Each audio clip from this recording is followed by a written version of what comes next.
Doreen Granpeesheh is the Dr. Doreen is an expert in autism. Doreen Granpeesheh. Dr. Granpeesheh. Dr. Doreen Granpeesheh. Dr. Doreen Granpeesheh is a visionary in the field of autism. Now you can ask her questions on Ask Dr. Doreen.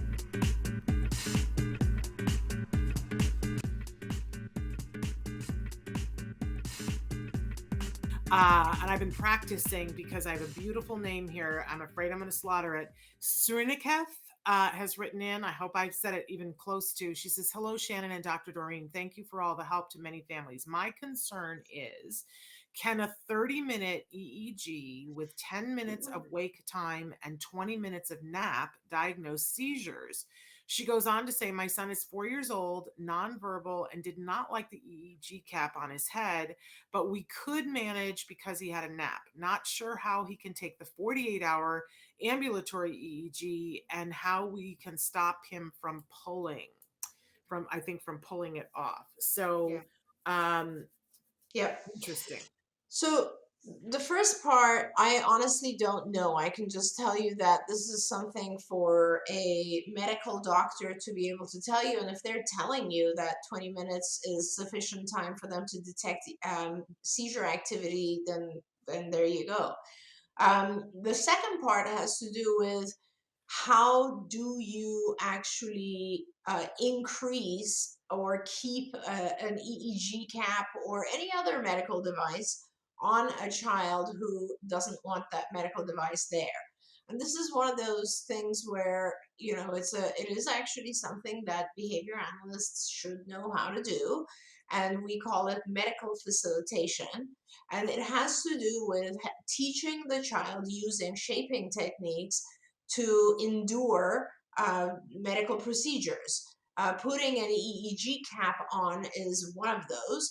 And just like I was talking about, it's just a shaping procedure. So the way that you do it is you kind of make a list, and this is called a task analysis. You make a list of all the steps, very tiny steps that are involved with him getting to the neurologist and putting the cap on and then keeping the cap on.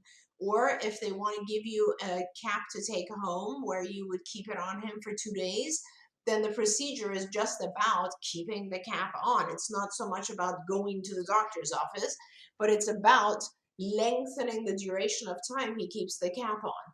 So when you want to lengthen the duration of something that is not positive, is not a positive experience, you have to do two things. You have to distract and you have to reward. So when they put the cap on him, you start with a very small, or when you put it on him at home, let's say, you start with a very small interval, which has to be right before he attempts to take it off. Now that could be 1 minute, it could be 10 seconds, whatever it is. But the way that you deal with it is you basically, as he puts the cap on, you reward that baseline. So let's say his baseline is 10 seconds. On average, he will not touch the cap for 10 seconds before he tries to take it off. Okay, so now what you're doing is just rewarding increasing increments of keeping the cap on. So first, you can use a timer for this. So first you'll start with rewarding him with a small reward. You don't want something huge.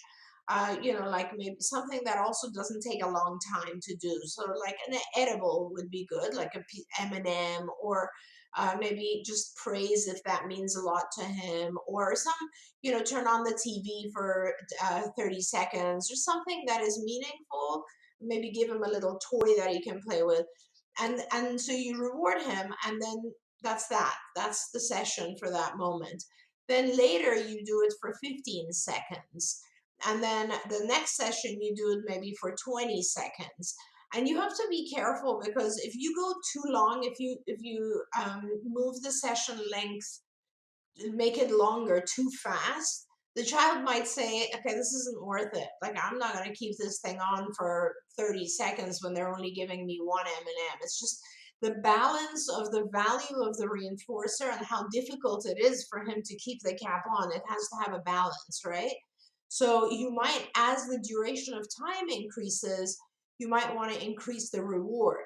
Now, other things you can do also to help or keep the child active, distracted, just like yourself. Like if you're doing a procedure that you are not very happy with, it helps to be able to look at an iPad. Or a good example is when you go to the dentist.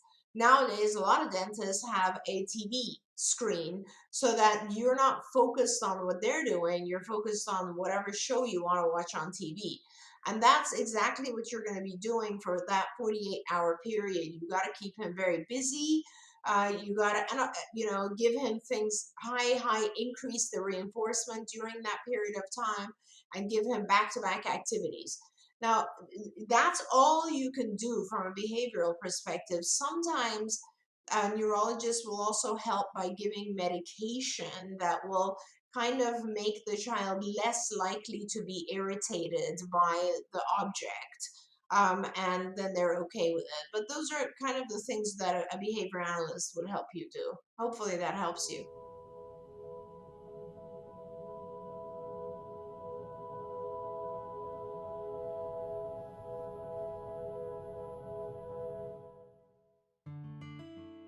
Thanks for watching Autism Live. If you found anything helpful in this video, please give us a like. In fact, make sure that you smash that subscribe button on YouTube and give us a like on Facebook. You can also follow us on Twitter and Instagram for important updates. And please download our free podcast wherever you get your podcasts. See you next time. Until then, give your kiddos a hug from me and one for you too. Bye-bye for now. To subscribe, click here. And if you'd like to check out some more of our videos, click here.